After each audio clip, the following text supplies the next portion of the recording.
Hey guys, welcome to our fourth episode with the People's Pantry. My name is Ashley, also known as Therapist Bay.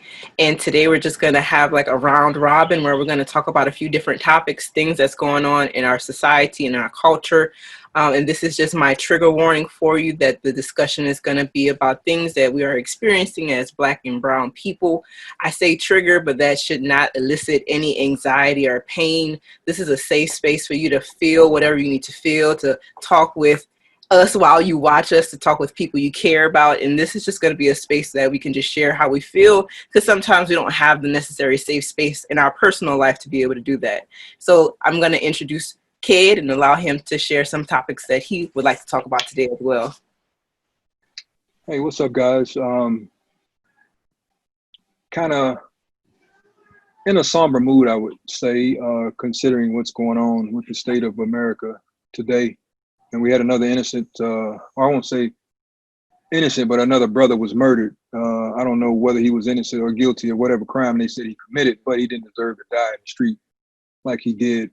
And, it's kind of weighing a toll on myself and a bunch of people that are in the weight loss community. We've been talking about it back and forth, and it's to a point to where, I have kids, I have sons that I'm trying to raise to be men. And, I'm going to kind of digress until we get straight into this topic, because it's a touchy situation. And with that being said, we're going to get into this conversation in depth and, just kind of help each other out and try to, feel our way through it. So I'll just stop there for right now.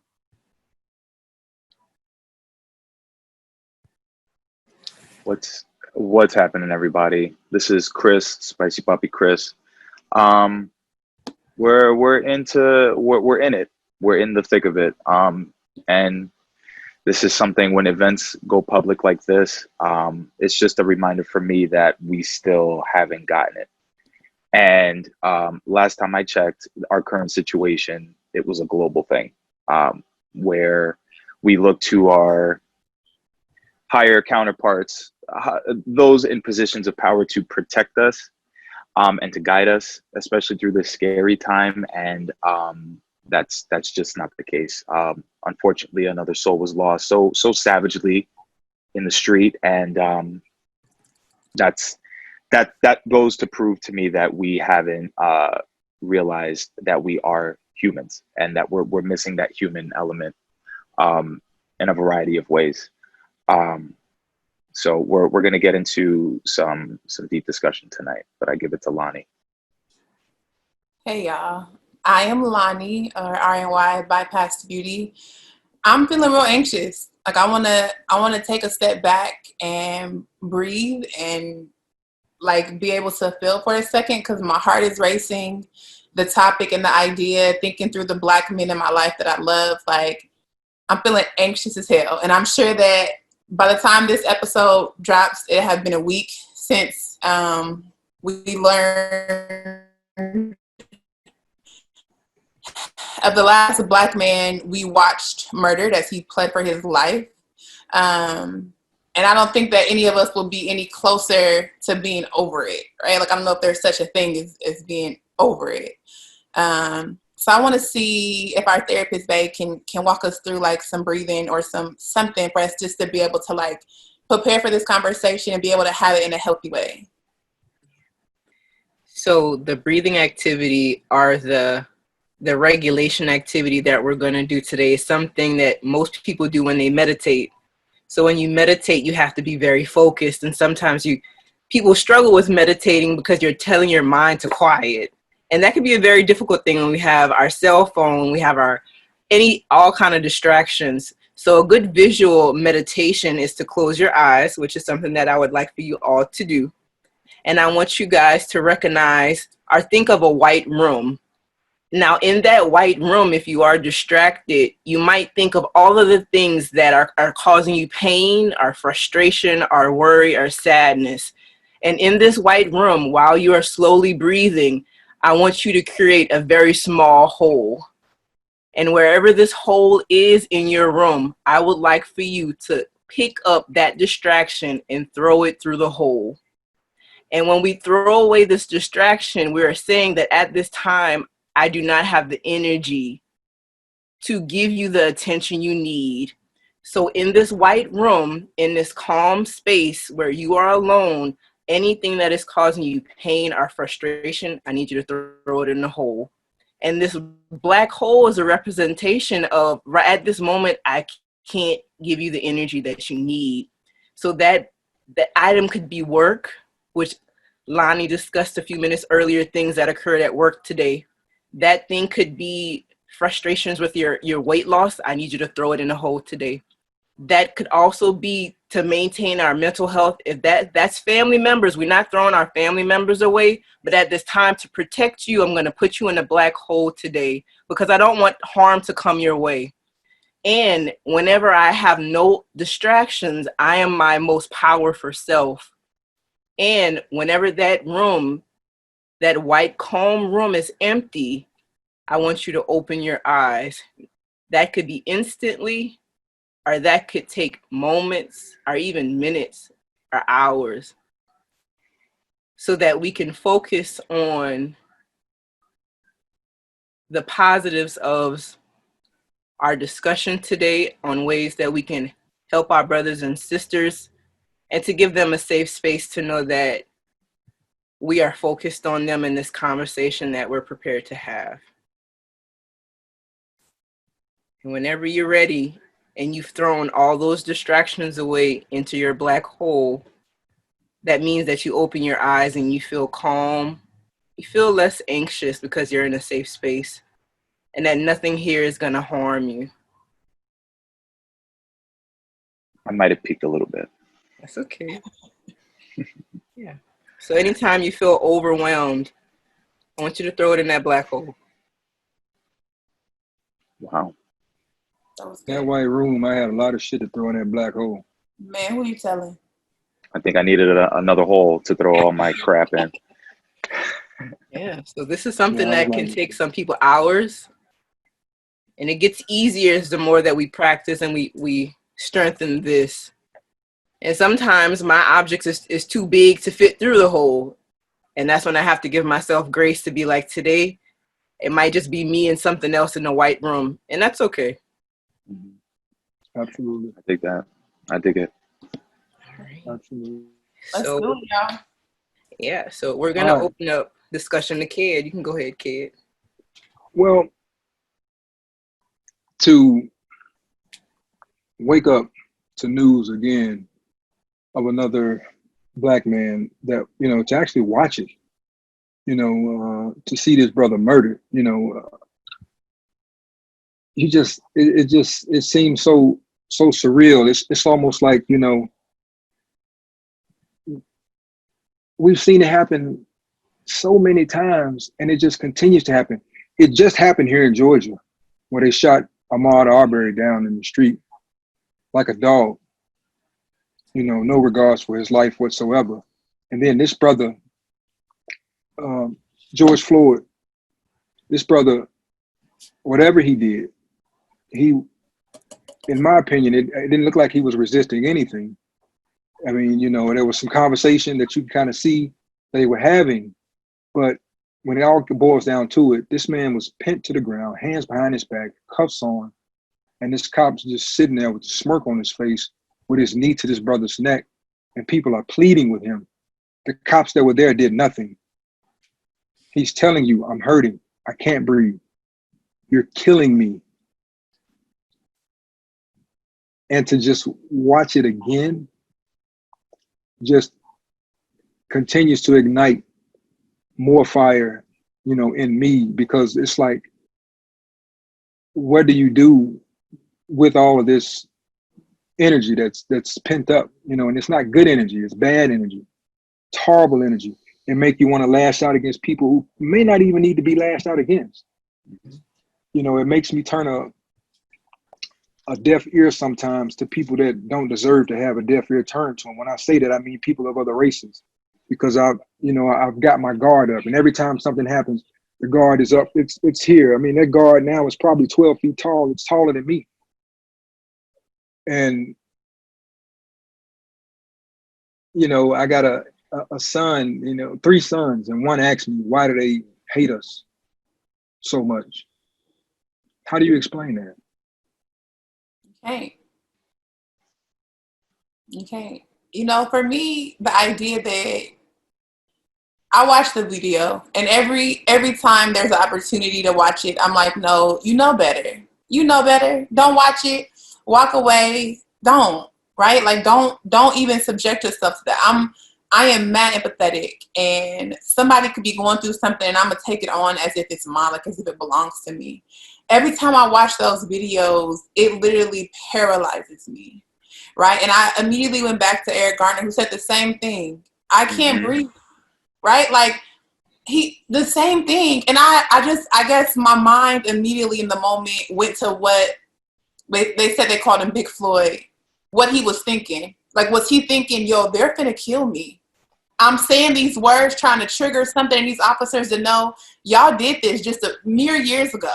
There was another brother out east telling us that he couldn't breathe. Like, when he was saying I can't breathe, was he thinking in his mind, I am about to die?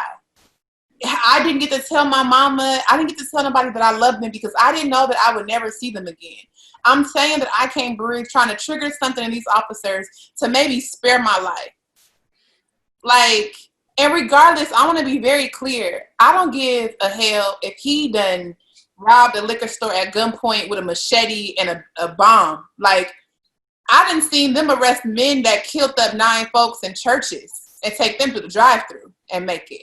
So there's a bunch of like conspiracies and stuff going around because we love the victim blame. Like, we quick to do that. White supremacists are creating fake accounts to be able to spread these lies or spread these things about, who he was or what he was doing. Even if all of it was true, it don't matter. Like, nobody deserves to be killed by the hands of who we consider to be our safe, like our go-to. Like, police officers are supposed to be safe for us, but they're not.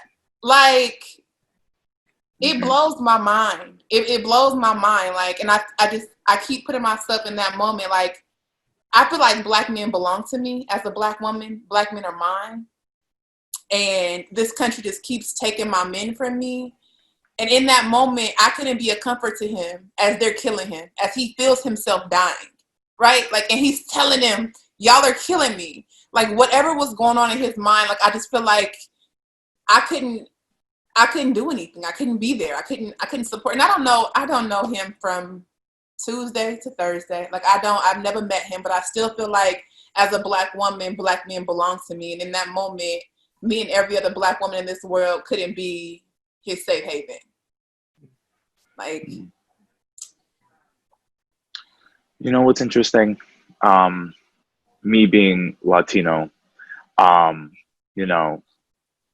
when I get pulled over on the occasions that I do, it's just all these events and all like, I haven't like truly experienced a trauma per se that was large enough to stir up the feelings like I have when I get pulled over. Because automatically when you get pulled over, it's just like your face is pale, you start hyperventilating, you feel nervous, you're all tense because you don't know what's going to happen in that moment.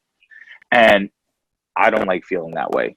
And I know I don't like feeling that way. And I know a whole bunch of people that are Black and brown that get pulled over every day is their last day that they're out or behind the wheel over something stupid. But I think, Lonnie, you raised a really good point, because I was listening to a TED Talks, and the speaker had mentioned, he was talking about negative programs.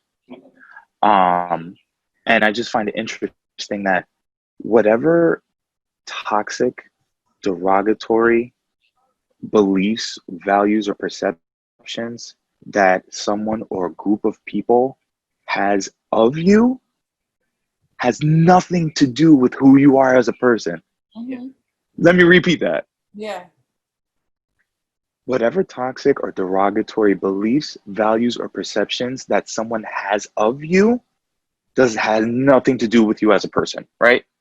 So that's basically saying people, white supremacists, racists, extremist groups, right? They're hardwired and pre-programmed to have a negative ideology, to have negative perceptions, negative interactions. And we see this in history. We see this in upbringing, certain parts of the country that have not been educated in learning how to speak to people. Now, there isn't a magic pill. There isn't, a wave the wand type of situation. There isn't just like, I want this to get better. Poof, it's gone. The only way it's going to work is if we have an open dialogue that says, I understand you, you understand me, judgment free, shame free, hate free. We have an open dialogue saying, this is how I feel. This is where you're coming from. This is where I'm coming from. And let's see if we can try to coexist in the same space. I guarantee you, if those discussions were had, our workspaces would be a lot more comfortable. Our public spaces would be a lot more comfortable. Our day-to-day interactions with authority, police, judge, come on, it would be a lot more comfortable. And I don't think that anything will be fixed until that happens. Yeah. Did you get that? Did you get that point? Oh yeah. About negative programming? Oh yeah. Because the topic was about something. A portion of it was about goal setting. But then when someone who's not Black and brown tells you that you can't do something, Mm-hmm. and they tell you enough, you start to believe it. You're just like, oh shit, I'm never going to be worth anything. I'm going to stay in this public housing. I'm going to do that. I won't be able to find a job because I'm stupid. I'm not intelligent. And that's the same kind of literature that I've been getting too. Mm-hmm. Once you hear that so many times, you start to believe that you're not worth anything, that you don't contribute anything to society, that you are not you are not the worth. And then you're just like, wait a minute. And it takes a second for you to just kind of step back and think about it. Like, I know I'm not doing anything wrong. I'm smart. Yeah. I'm educated. We're educated. We know what we're talking about. We know what we want. We have goals. We have ambitions. That's a start. So it's not me. It's you. It's your negative programming, not mine. Because I like to think we all have solid foundations, right? Yes. So that's where it starts. I believe we have, solid foundations. That I do. But I think we're at a point now where cooler heads are not going to come to the table and speak on anything at this point. I mean, anybody that's Black, we know, Black and brown, we know, even back, go back slavery, fast forward to civil rights, where we tried to come peacefully to get them to come to the table. Dr. King, he lost his life. They killed Medgar Evers in front of his house in Mississippi. The list goes on and on. Malcolm X, gunned down. Anybody that was white that tried to help. JFK, gunned down. History has shown that, and Chris, don't get me wrong, I understand perfectly where you're coming from, brother. Mm-hmm. But I don't think that they even want to come to the table with us. That's true. I don't. I really don't. And I'm at the point to where, for us, and I don't want anybody to take this in a negative way when I say this, for us, we got to stand up for us. It's time out for talking. I listened to the brother Ricky Smile this morning, and he was talking about this very same thing. And he said it. He said it. He couldn't put it no more clear. We didn't pray enough. Mm-hmm. Nothing has changed. These people now more than ever feel like they've been emboldened. This new fascist group that's coming out. That did the killings in Virginia. That's been followers of Trump and his rhetoric. He does nothing to stop it. He infuses it. He puts add fuels to the fire with this. He condones it. I don't care what nobody says. He can say that he's nonpartisan to that, and yeah, they just expressing themselves. But how can you lead the free world and allow this type of expression to go on? Yeah, he spoke out on it today and said that, yeah, he wants to see justice served, But it takes other people to speak up for him to open up his mouth. And we know this is an election year. Mm-hmm. So an election year, everybody speak up. Everybody got something to say. Biden has something to say. I ain't got to the point where I trust no politicians. They don't have our best interests at heart. Mm-hmm.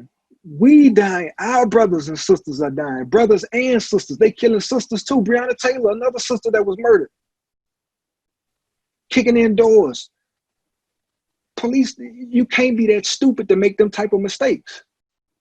Then, you know, you kicking in, you serving warrants at the wrong place, and then you still blazing in and you know, arrest a brother for trying to protect the sister and kill the sister. Well, unbelievable. I just don't understand it. Right here in Georgia today, they was talking about it on the news. Little kids in these, these communities, they are very poor. These are poor kids. They have little to no alternatives. Most of them turn to the streets, turn to selling drugs or a life of crime. These young men were just on the corner selling water.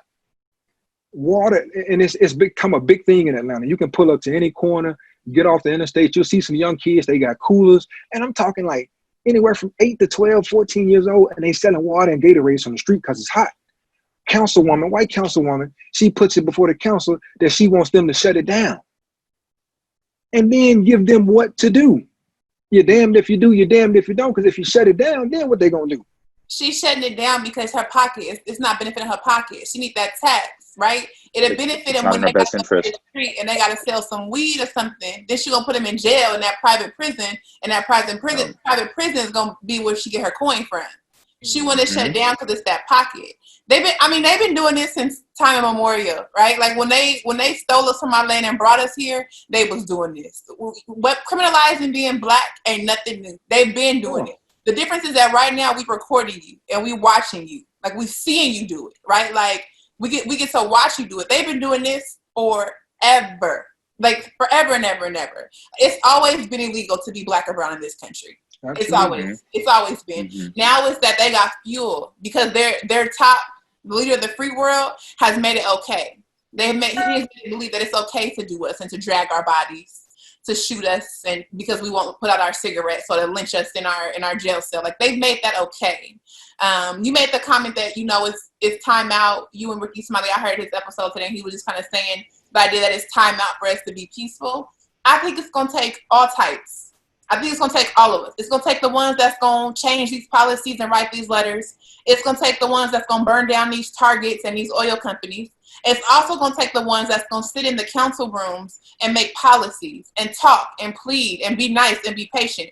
I'm not the patient one no more. I'm pissed the fuck off. I'm pissed. I'm mad. So I'm done being the patient one. I've been the patient one for a really long time, really long time. Like that's gone, right? Like that person is gone. But I think it's going to require a little bit of all of those people. It's going to require the ones that's still willing and to fight this world with love and peace and happiness. It's going to take all of us to see the shift change, especially the white people. It's going to take the non-people of color to step up. What the hell is going on? Like, what is happening? Because they ain't been enslaving y'all people. Right? Like that wasn't the case, with the exception of, you know, I don't want to make it seem like, you know, it's not like some trauma Olympics and the white people have never been, you know, traumatized or enslaved or whatever the case is, that they had. But to be very clear, at no point could you Google "I can't breathe" and see a black man choked to death by police officers, multiple black men at this point. So I want to make sure that when we're weighing what I'm talking about, we're very, very clear. That I'm not saying that white folks ain't struggled, because I'm sure y'all have. What I am saying is that you have never been attacked for being white. Like it has never been criminal or illegal for you being white. You don't have all of your black men sitting in prisons because they were deliberate. It was deliberate. It was laws passed to imprison our black men. That's what I'm saying. Right? Like, yeah. And we have to be mindful that we don't allow them to control us, because they've created these stigmas. Like, Lonnie, it's okay for you to be the angry black woman, or the angry brown woman, or anyone else angry, whatever ethnicity, because this is a stigmatized loss. Like, this is a specific group of people that are experiencing feelings that they don't want us to talk about, because the other group does not want to acknowledge those feelings. And in turn, when something is a stigma and I don't talk about my feelings, I begin to internalize that.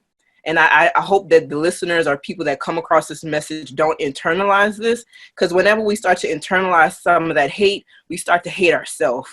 And I hope that Black and brown people are not hating themselves because they feel like they don't have a way to make it better.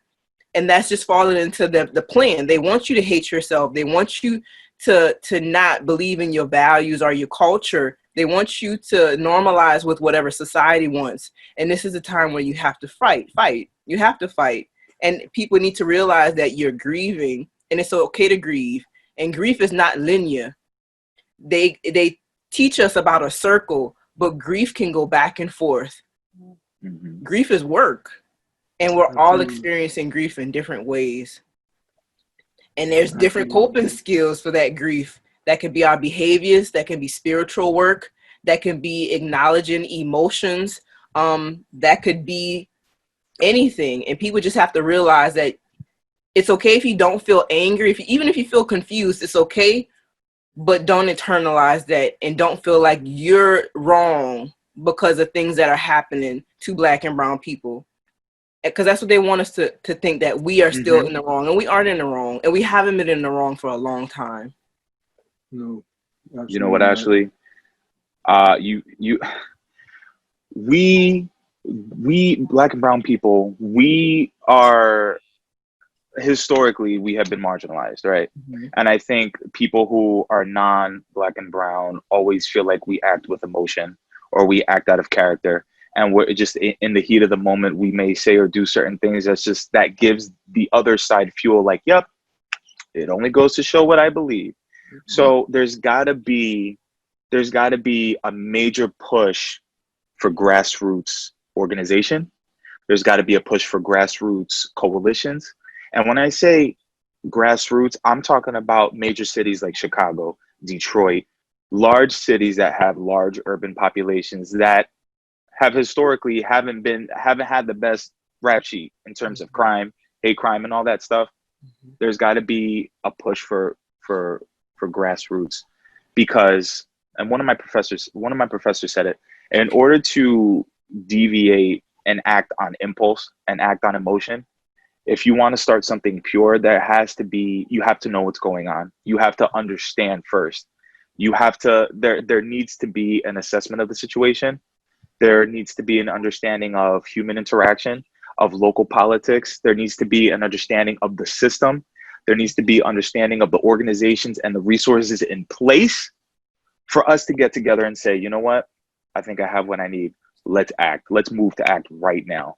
Because if we just jump to act, we don't want to make ourselves look stupid. We don't want to harm ourselves any more than what we are. You understand what I'm saying? So to go off of Ked's point, I want to be in a position where when I have kids eventually, I want them to have the mental and physical capacity about them to learn as much as possible, right? I want them to learn as much as possible, understand who they are and where they're coming from.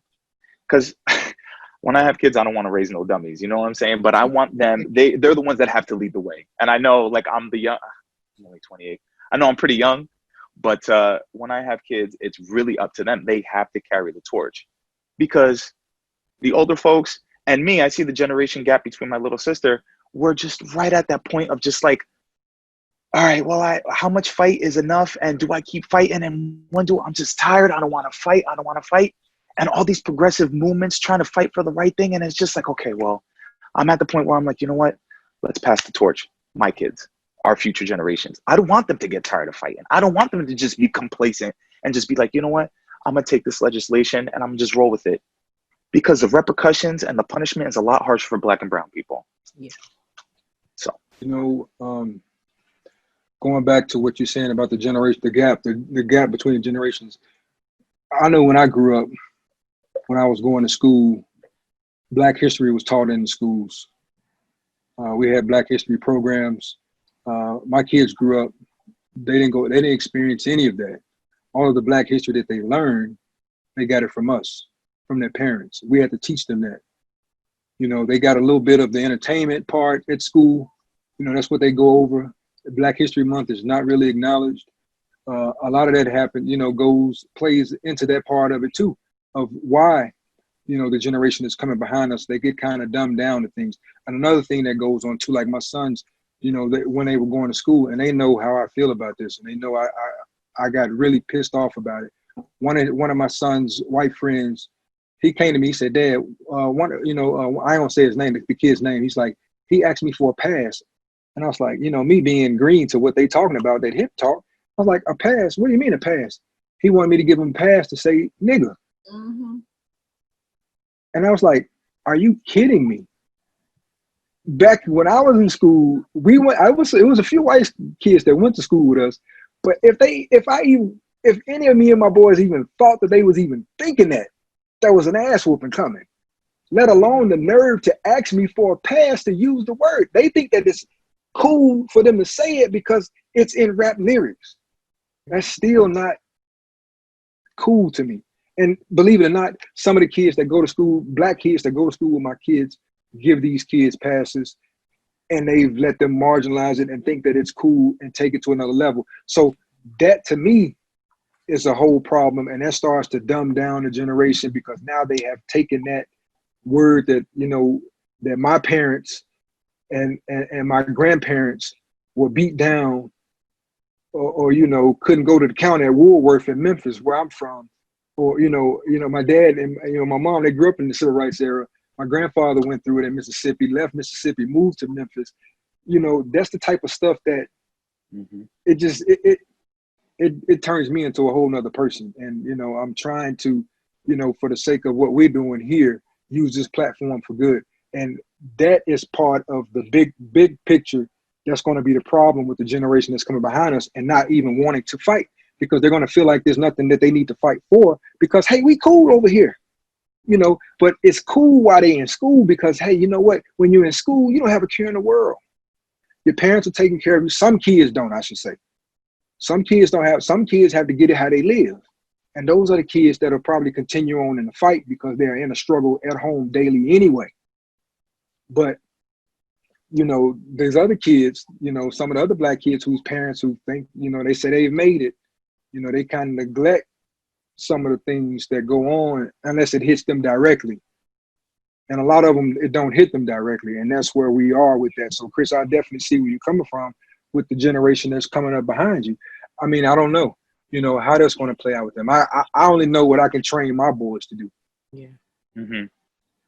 Well, I know earlier I spoke about coping skills that we can use during this time, and I'm going to read a few things, and I'm going to discuss the 4 different kind of coping skills that we can use while everyone is experiencing different emotions while seeing Black and brown bodies being murdered, because that's what it is. It's murder. Mm-hmm. So one of the ways I told you is emotional, and that's crying. And to my Black men, crying is okay. If that's an expression that you have to use, you have been taught that you are weak if you cry, and that is complete bullshit. So if that's emotion for my Black women, that you have to be the strong woman, it is okay to cry and to feel things. If there's any other emotions, it could be sharing. And that's something that our communities do really well, where we can pick up the phone and express and say, this is something I'm experiencing. Let me share this with you because I'm having a rough day. And hopefully you have someone in your life that's checking up on you right now, saying, I see what's going on in the news and in your community. Are you okay? Because we all need that person that's like, you've been kind of quiet today. Is this bothering you? And if you don't feel like talking about it, what can I do to help you? We all need that person. So that's the emotional coping skill. Cognitive coping skill is I need to identify why this is causing such an emotional reaction. And sometimes we have to state specifically, it is causing me pain that someone's life is not important to someone else. So we got emotional, we got cognitive, and we have behavioral, which is something really good with us in the weight loss community. I might need to work out. I might need to go take a walk. I might need to go outside and see what fresh air is, because I've been cooped up in the house during quarantine. And the last coping skill is spiritual. And that could be your higher power. That could be God, Allah, Buddha, whoever you want it to be. So those are 4 coping skills that I hope that any one of you guys can use while we're experiencing these emotions of seeing and hearing about another person dying due to something that they had no right to choose that decision. And that cop had no right of choosing to be the executioner for that day, for something that he didn't have a place to make a decision about. So those are some coping skills that we can use right now with everything going on. I love it. Before we transitioned into the good stuff, the juicy stuff, I wanted to take a second, and I have been getting some messages from some non-POCs, so people that are not of color, people of color, whatever phrasing we're going with today, about like what to do, like what can I do? So I quickly wrote a list for people. So I want to say first to Black and brown people, like, man, y'all deserve to be here. Y'all deserve to breathe. Y'all deserve this space. Like, you're worthy. I'm not worried about our next generation not fighting, because I'm sure the generation before me was worried that my generation wouldn't fight. So the fight is in us, right? Like, from generations ago, the fight is buried deep in our belly. Them kids gonna fight for us, and we gonna be okay. So Black and brown folk, y'all got it. We got it. We so dope. We got this. So I have quickly some things that I wrote down for the white allies and loved ones in our life, to how to be a support. So first of all, write a check to an organization that is directly doing the work to support the affected community. So if you don't know Sean King, he's a great resource to start. Almost anything he posts is a value and a solid organization. Check with a local organization that's doing the work and support. Write a check, any amount of money. Write it to them. They're doing the work. You got it. My favorite one that's real quick, I'm not going to spend a lot of time on, go read a book. That's it. Read a book. Simple. That's it. Go read a book. Not a book by a white person for a white person, but buy a book by a brown person. Experience that discomfort. Lean into that thing, feel it, read it, digest it, and then govern yourself accordingly. The next time you hear some racist stuff that you know is racist, like the next time you hear that, also, just a sidebar, stop calling Black and brown people racist. It's impossible. Racism is systematic. It is power. Black and brown folks ain't got it. I don't care what you do or how you change it. It started a long time ago. Black and brown folks cannot be racist. Back on track. The next time you experience something racist, do the opposite of what you would usually do. Say something, do something, be something. Stand up. Don't just sit and listen and watch. Do something different. The next one is stop sharing the images and the videos of Black suffering. Like, Black folks being slain in the street is not here for your education. Stop sharing it, because every time I scroll and I see it on your white ass page, I feel away. It is like a shock to me. Stop sharing it. That our trauma is not for your education. Stop sharing it. And then I have like these 5 things to consider every day. So not just when we see these images of Black and brown folks lynched in the streets, every single day, consider these things. Are you standing up against racism in all forms? So that's interpersonal and societal. That's not just police brutality, but that's gentrification, that's homelessness, that's medical racism. The list goes on. Stand up for those things every single day. Have you looked at what the affected communities are asking you for? Stop doing shit that we're not asking you to do. Reach out. Find out what we need from you. I ain't thirsting no bread my way because you got extra bread. I need water. Ask me what I need and then send the water to me. And then have you considered to stand up against violence of white supremacy that doesn't involve further traumatizing Black and brown bodies? So that goes back to the idea of resharing these videos, this trauma porn. Stop sharing the videos and the pictures. They're not needed. When it's time for prosecution, those videos are great. On your Instagram with your 337 followers, not helpful. Stop sharing it. And then just, I think Black people and brown people, we're not exempt from asking ourselves these questions as well, right? Like, our Blackness, our brownness does not eliminate us from making sure that we're doing these things as well. I could write a check. I could reach out to see what the poor brown babies in Atlanta on the corner, why they're selling that water. What can I do? What do they need from me? All of us have a role in dismantling racism in our communities, in our everyday lives. All of us play a direct role in it. We got to do it. It won't be until white people are put on the line, on the front line, that we begin to see the change. So Black folks, we got work. White folks, y'all got work. That's it. Yeah. And Chris, before you transition into the next segment, if a person that is not of color heard you say that, I hope they felt exhausted And if you feel exhausted, welcome to our life. Hello.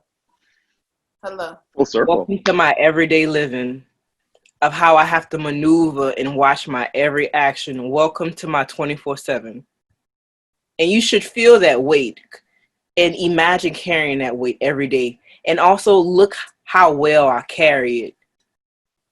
And should you hope to carry such weight as good as we do? Hello. Come on, somebody. Yes. I'm talking 8-year-olds and 9-year-olds carrying this weight. Mm-hmm. If my kids can carry this weight, Karen, Susan, Vanessa, Jessica, y'all can carry the weight as well. Figure it out. We've been carrying this weight forever and a day. Brothers, we born with a target. As soon as we're born into this world, we got a target on our back. A big target. You'll carry it until you die. It's a part of it. So carrying that burden and that weight, something that they'll never understand. And we just ask you to take a step into our world to see what we deal with on a day-to-day basis and why we feel the way we feel. You know, it's not always about you. Take yourself out of the element for once and see it from outside. That's all we're asking. And don't get comfortable. Don't get comfortable. People that are not black and brown, don't get comfortable either. Don't get complacent. And it's because white people get comfortable and they get complacent and they feel secure. Get uncomfortable. Open your eyes. No, understand.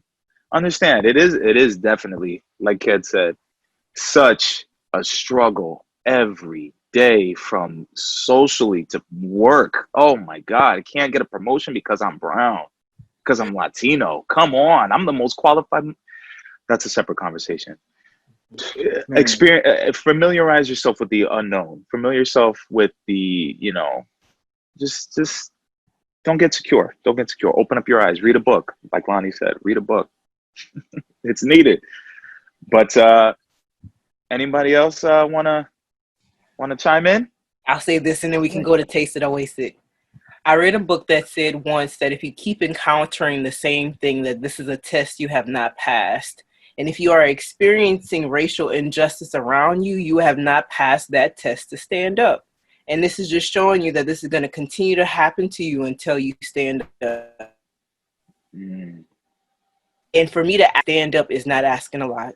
I'm not asking a lot. I'm going to say this and then for real, Taste It or Waste It. The onus is not on black and brown people. Stop killing us. It's really that simple. It's not, don't sell cigarettes, don't do this, none of those things. Stop killing us. Stop killing us like we're a hobby of yours, right? Just stop. Don't come back with none of this other, put the onus back on black folks to organize or to do this. Nah, stop killing us. And if you don't, we're going to continue to burn down your targets. As I go get my snacks from CVS. Bloop. Okay, we'll get the I don't even want to taste anything. I don't even want to taste anything. I don't want to taste nothing because I already know it's nasty. That's why I don't want to taste it. I'm not hungry. Oh, don't spoil it for me. Maybe I need to taste something else then. No, go ahead and taste it. Go ahead and taste it. No, I got some other shit. No, we already committed. Oh my God. I couldn't find the snack that we were looking for. What y'all got? Some grass? It's a big ass. What y'all got? I'm tired of y'all calling it grass. It's a big ass sheet of grass. The grass. Called Kiss My Grass. I got Korean barbecue Both jerky. y'all got grass? No, I couldn't find any grass. Ooh. That jerky sound bomb. Kid, let me see what you got. I got some of these hippies. Those are good. Ooh. Yeah, it looks like we got the same thing. I got nacho vibes. Ooh. But are they going to really be nacho vibes, or are they going to be nacho vibes? So let me show y'all this. I don't know if you can see, but mine are expired. They've been sitting in my pantry so long. They expired on March 4th. Where did y'all buy that? Nasty. That was yesterday. March 4th was yesterday. You good? Okay. All right, guys. I'm big on textures. Y'all know I'm a mess. I gotta pop out my Invisalign. Hold on. You know I'm a mess. Let me pop out my teeth. All right, guys. So if you haven't known, guys, the People's Pantry have a little segment like that we like to call Taste It or Waste It, where we try to review not the same snack, but a variety of snack that we happen to encounter in our travels. And it just so happens that I was set up to be the only person that has seaweed. Latinos like seaweed too. Latinos like lawn sheets. Look, it's already coming out. Lawn. I'm hoping that this really fares well because I opened it up, and it's I can open it up and smell it, and I can open up any bag of Frito-Lay items, and I can get a whiff of it, and I know I'm about to get some yummy good shit. I don't smell Or the nothing but opposite. cardboard when I open this. Cardboard. It smell like a dog treat. They smell like dog treats. Oh no.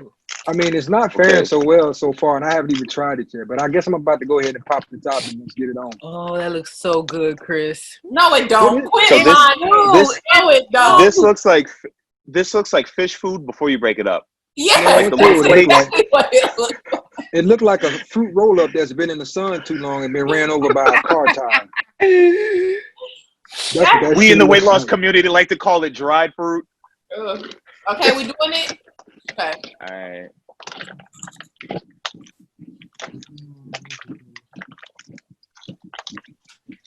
What up, player? Mm-hmm.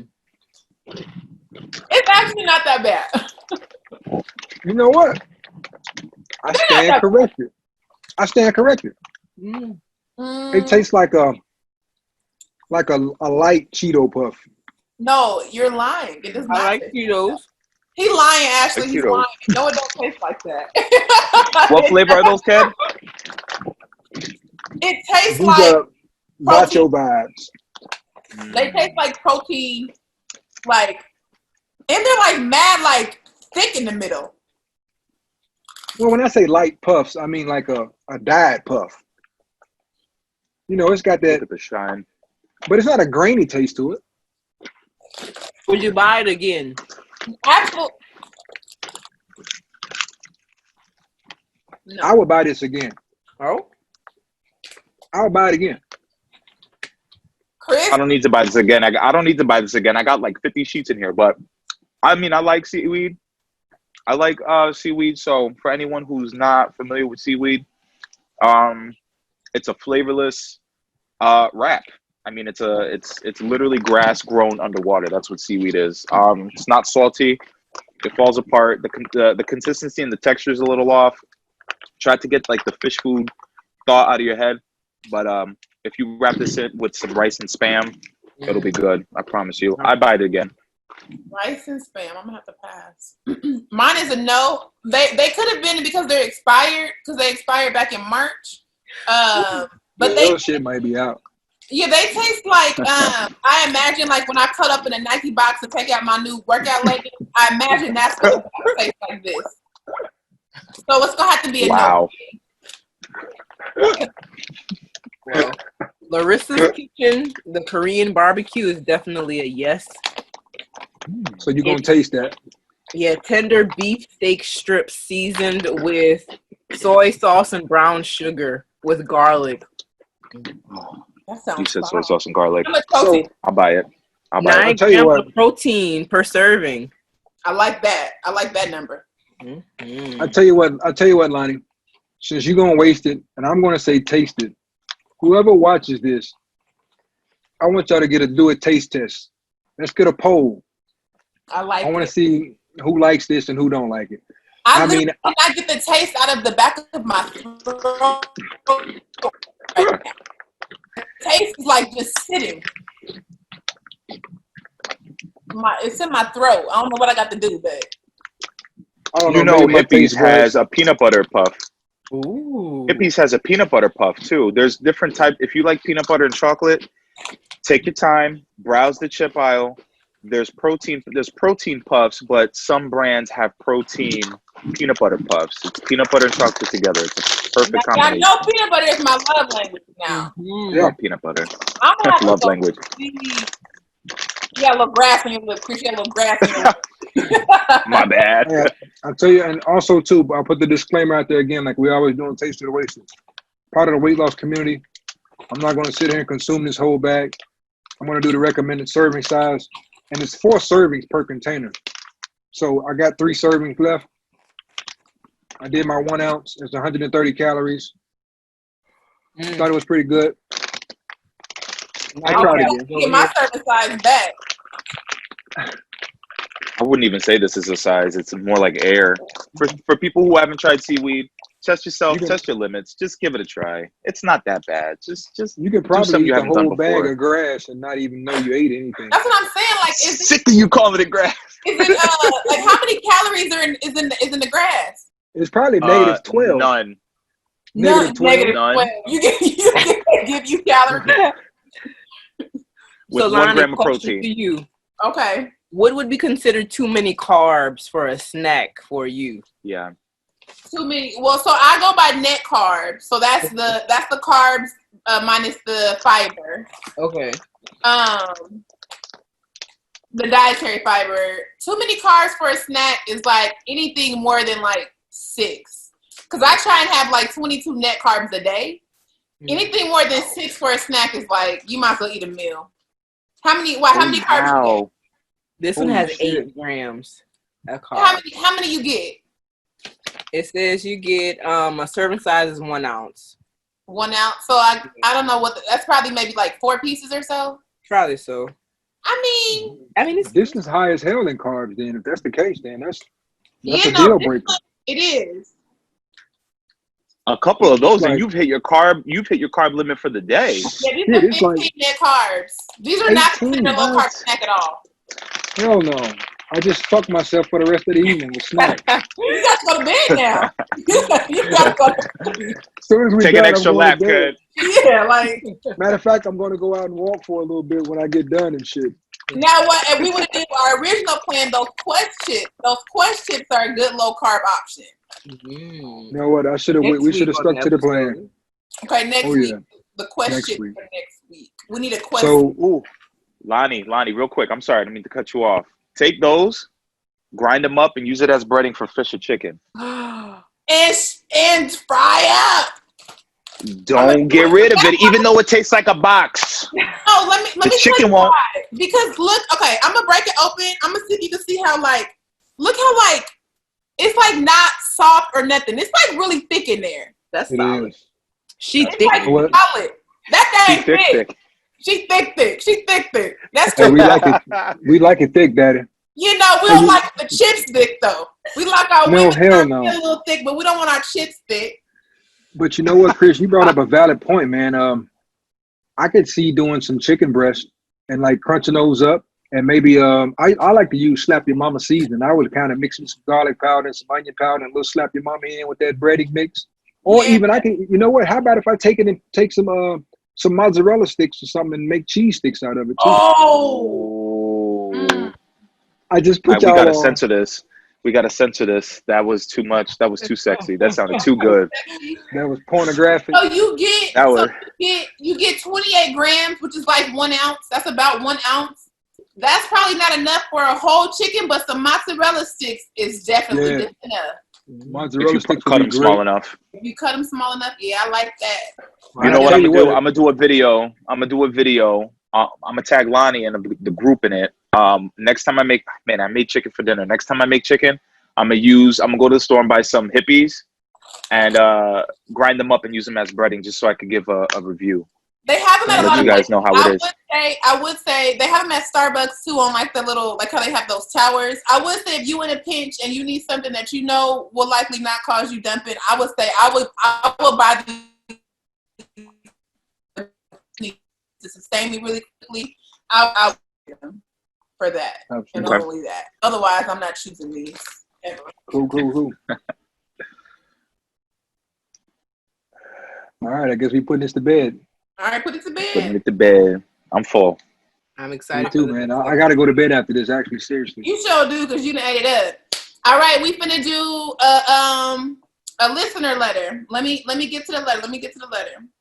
I like these. I do too. Last week's was good. Okay, here we go. Y'all bear with me because I didn't pre-read this, so if it's any like words too big or beyond my understanding, I might stumble. Y'all don't talk about your girl. Okay. Salute to the Pantry Crew. The travesty that just occurred with our brother George Floyd has taken its toll on my spirit as a Black man in America. And America is spelled with 3 Ks.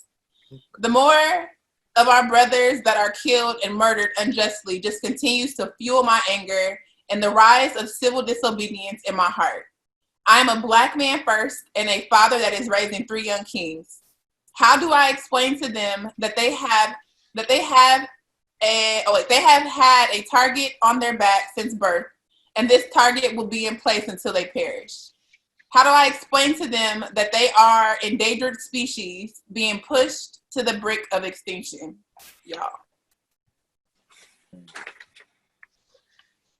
How do I teach them in one breath to love thy neighbor no matter what their race or creed, but in the next breath tell them that they can't truly trust white people because it can mean your life? My youngest asked me, Dad, why do they hate us so much? How do you explain that? My boys are athletes and they are big in stature and size genetically. They pose an immediate threat just based on appearance. And I have to be vigilant and protective of them every time they dart that door to go somewhere. Now they can't even run or work out in the neighborhood without us being on edge and high alert from the time they leave home to the time they return. They are just young men trying to find their way in a world where they are feared and not wanted. I have many sleepless nights worried about their futures on their weekly basis. What's a brother to do? Signed, Concerned King Among Kings. So this segment is Ked's segment. Ked will suggest some lyrics for them, but in true Lonnie form, I'm gonna insert myself in this, and I'm just gonna say, I love y'all. To the Black kings that are listening or watching, to the sons that are leaving, y'all are in my prayers every single day. I love y'all. We will make it, and we will be okay. Ked. All right, so lyrics to go, man. I got a few, and I'm going to digress to hip hop for these lyrics. I've got a few tracks here. First one being Tupac. Tupac is changes. You know, you're trying to raise your young kings into being soldiers and to go out and become productive citizens of the world and be men, the men that they're supposed to be, and not have to worry about all the ignorance and the foolishness that's going on. So Tupac in this song Changes, he said, I see no changes. I wake up in the morning and I ask myself, is life worth living? Should I blast myself? I'm tired of being poor, and even worse, I'm Black. My stomach hurts, so I'm looking for a purse to snatch. Cops give a damn about a Negro. Put a trigger, kill a nigga, he's a hero. That verse right there, that lyric, that one bar, pull a trigger, kill a nigga, he's a hero. Talking about the cops. Ahmaud Arbery, we see you, brother. That just happened. A retired cop, he did that. He did this very same thing right here. And this. Okay, I'm gonna go back to my lyrics. Give the crack to the kids. Who the hell cares? One less hungry mouth on the welfare. Give them guns, step back, watch them kill each other. It's time to fight back. That's what Huey said. 2 shots in the dog, now Huey's dead. I got love for my brother, but we can never go nowhere unless we share with each other. We got to start making changes. Learn to see me as a brother instead of 2 distant strangers.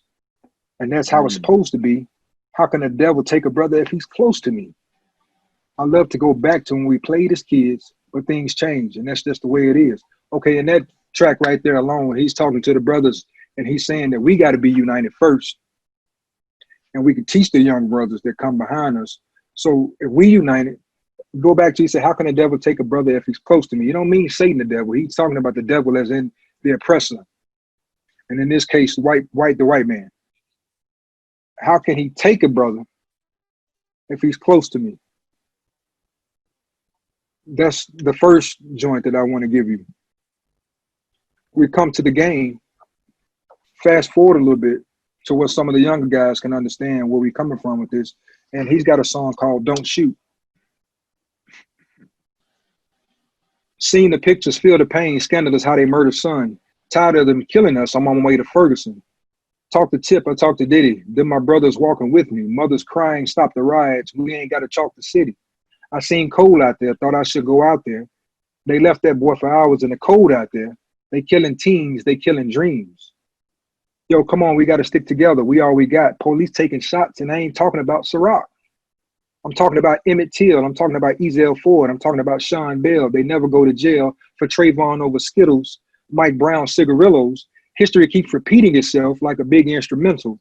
America's a glass house, and my revenge is mental. Rather use my brain than throw a cocktail through a window. Some of this stuff, I mean, I don't even have to explain. These lyrics are self-explanatory on what we're going through as black men. And these are from some brothers who are expressing themselves and what we going through on a day-to-day basis. I got 2 more joints and I'm gonna end this. I'm gonna wrap these lyrics to go. Black is Black by the Jungle Brothers. Way back in 68, when brothers didn't have it great, they fought back with civil rights that scarred the soul, it took the sight. The common foe you plainly see on the streets or on TV. Segregation was the king. Vietnam was in full swing. Martin Luther had to shout, let's get out, get out, get out. The situation sort of changed, but what really makes matters strange is our foe is well disguised. We don't know where our fate lies. Still in all, we cannot lack the fact that black is black is black. Powerful lyrics. Like that. And last but not least, I'm bringing it home with my brothers, PE, Public Enemy, Fight the Power. They got to give us what we want. They got to give us what we need. Our freedom of speech is freedom or death. We got to fight the powers that be. Let me hear you say, fight the power. Fight the power. Those are my lyrics to go. I was the person that wrote that letter tonight because I have 3 kings that I'm raising. And every day I have to watch them. You got this. You got it, kid. Sometimes leave home, and I don't know if they're going to return the same way that they left. This is the reality that we deal with on a day-to-day basis. They don't know if I'm going to go out to work and return home the same way that I left.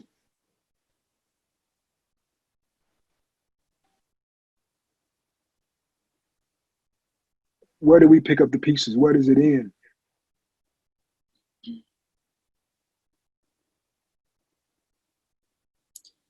We love you, Ted. Appreciate you, kid. You already know. And what we know about you is that you have instilled some very resilient men, and the image and the they have is the protection that hopefully will lead them on for the rest of their life. And even though we have to abide by some societal rules, that resilient image that you've created with them is all that they need to stand on.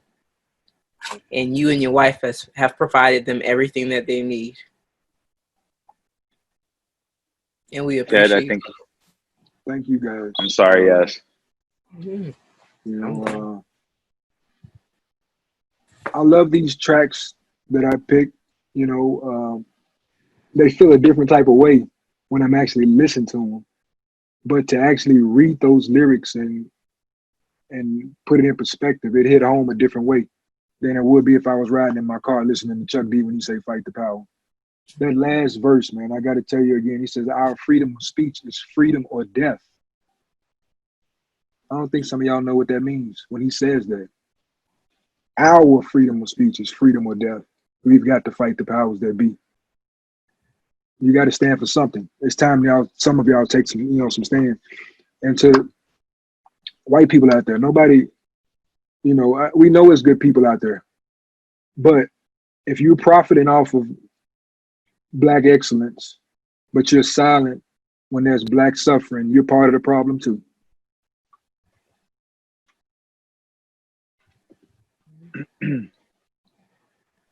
With that being said, those my lyrics to go. And yeah, let's kind of transition, man. Let me kind of wipe these eyes. Ashley just told me it was cool to cry, so I didn't lose no cool points. No. Actually, you gained some. I'm gonna say you gained some. You met enough to sit in that. Yeah, you gained some. Yeah, man. So yeah, let's move on. We're getting ready to transition to another month. We're at the beginning of another month. Actually, when this episode airs, it will be June 1st. Mm-hmm. And June 1st, of course, everybody that's in the part of the WLS community, we set goals for ourselves. Some of us set daily goals, weekly goals, monthly goals. we're going to jump right in and just talk about the goals that we have set for ourselves, because we're still on our journey. Some of us have hit our goal weight, but there's still other goals that we have to maintain where we are. So with that being said, I'm going to get myself together and I'm going to let y'all go into y'all goals, and then I'll share mine in just a second. So before we get into this, I just want to, before we get into everybody's goals that they have for the new month, just something I picked up and utilized and just thought was beneficial for me. This is a trackable objective plan. It's called SMART goals, SMART, SMART goals, that is useful for anybody, right? Ashley knows what I'm talking about.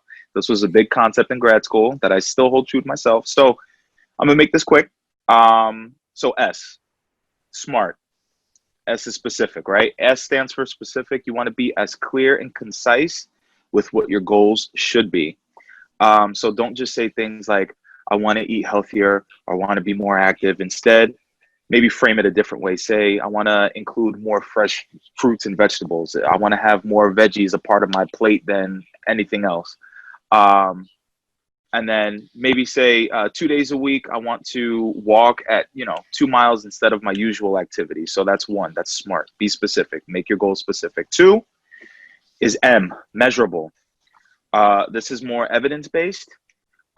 Timing and frequency will help you stay on track and motivated. All right. So this is a lot more quantitative. For example, I want to lose 10 pounds in 2 months. It's pretty good. Your goal is narrow, 10 pounds. It's doable. It's focused, and it gives you an appropriate time to lose that weight. All right. This doesn't just have to go with weight loss. It could be anything you can think of.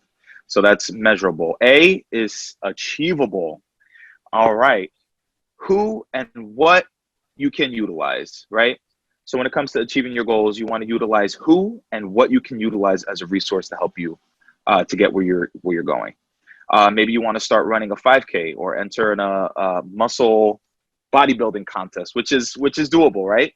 But you want to know your limits. You want to know your body's limits. You want to do maybe a little bit of research. Start small. Don't start off too big. I'm almost done, guys. R, you want to make your goals relevant, all right? You want to make sure that your goals are aligned with your values and beliefs, your personal practices, and your own personal limits. Again, don't push yourself more than you think you can. Each goal should add value. It should add value to your overall objective and should help you accomplish what you're trying to accomplish, all right? Don't get sidetracked. Have relevant goals. Last but not least, when it comes to relevant goals, you want to focus on the why and the how.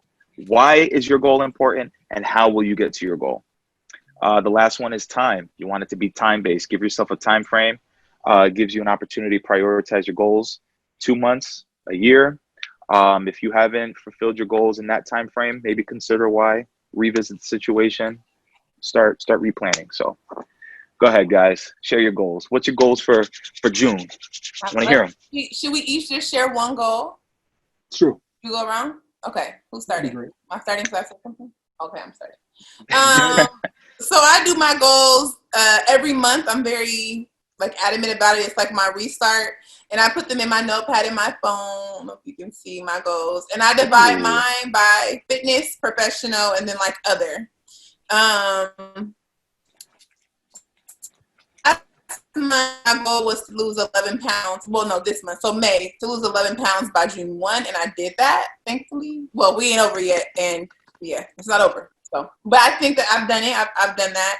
And I want to carry that on again to next month. So my goal again is to lose 11 pounds in June. And I didn't get to my 7-minute mile, so I'm going to transition that month. So 2 of my goals will be coming off from May back into June. I want to lose 11 pounds and I want to run a 7-minute mile. And I'm doing that by running every single day. I'll be running every day. You can do it. I got it. Who's next? Ashley. My turn. So I have not been taking my vitamins like I should, have not been reaching my protein goals or my water goals. So for June, I spoke about this on my Instagram story. I just want to go back to the basics.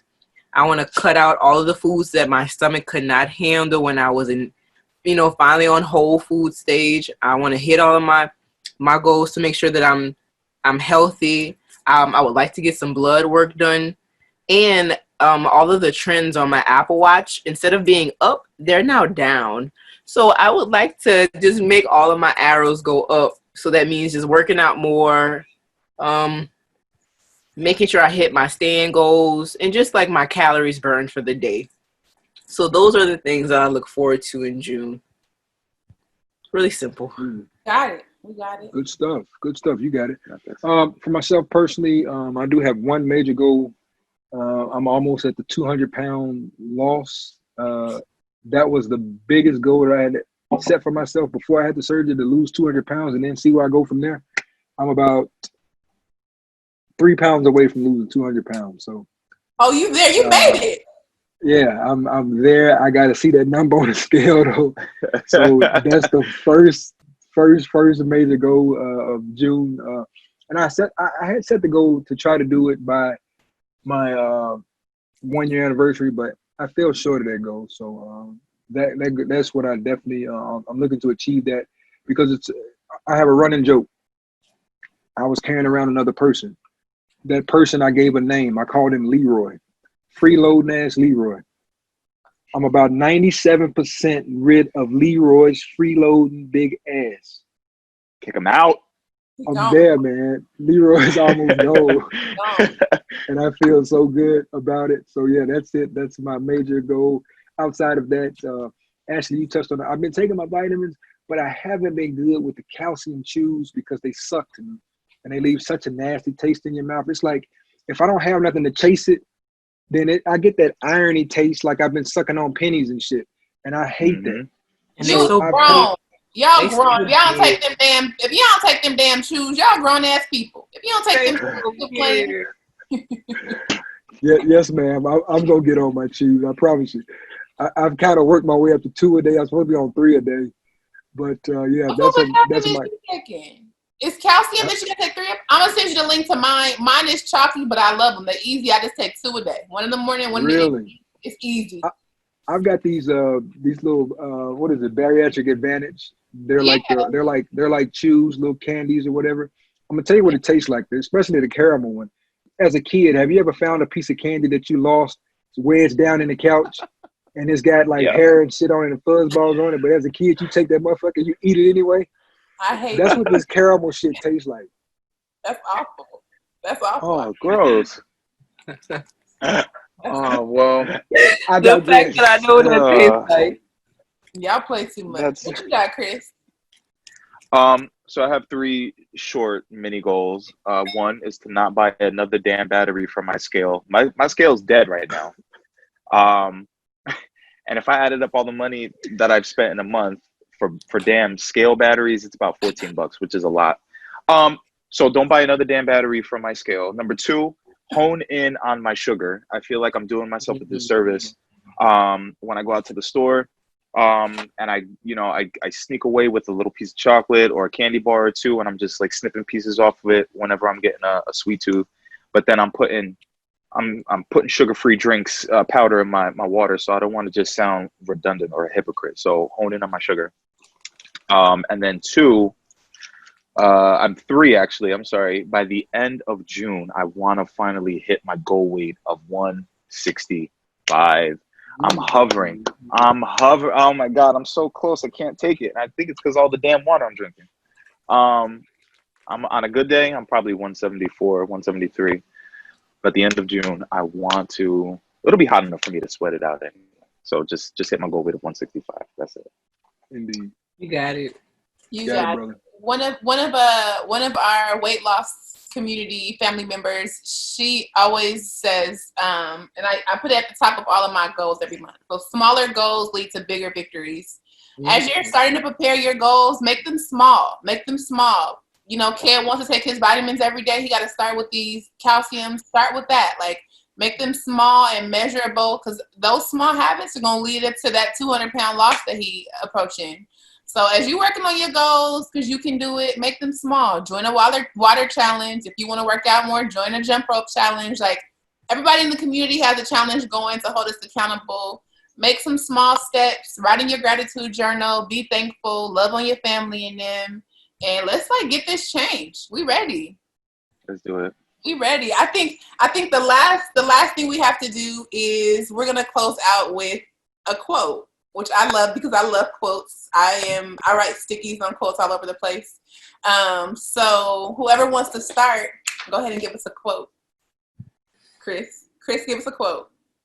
All right, this is the one that I abide by, that I love. It says, "If you want to be happy, be." That's by Leo Tolstoy. So simple, yet so powerful. Love that quote. If you want to be happy, be. I love that. I can go next. This is a quote from James Baldwin. It says, "Please try to remember that what they believe, as well as what they do and cause you to endure, does not testify to your inferiority, but to their inhumanity." And I feel like that really goes well with things that are going on. And that just goes to what Chris said. It ain't got shit to do with me and everything to do with them. I love it. I love it. I'm cheating. I'm doing two. So I felt like I needed to do Toni Morrison because, like, who don't love Toni? That's like my everything. But I also have on Shirley Chisholm, because Shirley for president. So I feel like I need to do a Shirley Chisholm. So I'm going to do Toni Morrison's first because I feel like it relates. And it's simple. It's quick. It says, "I get angry about things, then go on and work." Ooh. Simple. So I'm pissed off, but tomorrow I'm working. And then my Shirley Chisholm quote: "You don't make progress by standing on the sidelines, whimpering and complaining. You make progress by implementing ideas." Y'all, we changing policies around here. Go on and implement them ideas all month long, all June. Mm-hmm. Absolutely. My quote is the great Malcolm X: "You can't separate peace from freedom because no one can be at peace unless he has his freedom." Simple and plain. Wow. I like Don't that. get any more powerful or better than that, baby. Amen. Amen. I like that. I think we've an outstanding job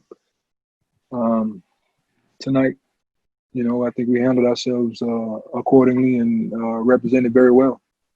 And I think that people in our community can be proud to watch and take heed to what was given, especially the stuff that Ashley gave in the very beginning. That we can all use. I'm going to use that from now on. It's going to be a lot of y'all going in the black hole, baby.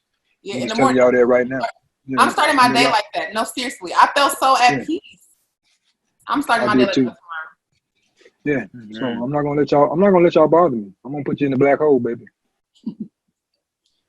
Well, I feel like that should be the title for this episode. I'm not gonna let y'all bother me. I love that.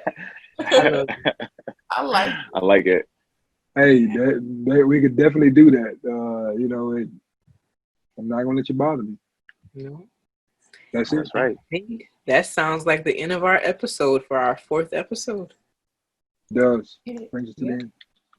I hope that whoever's viewing this gains something from it. I know that we all gain something from every episode.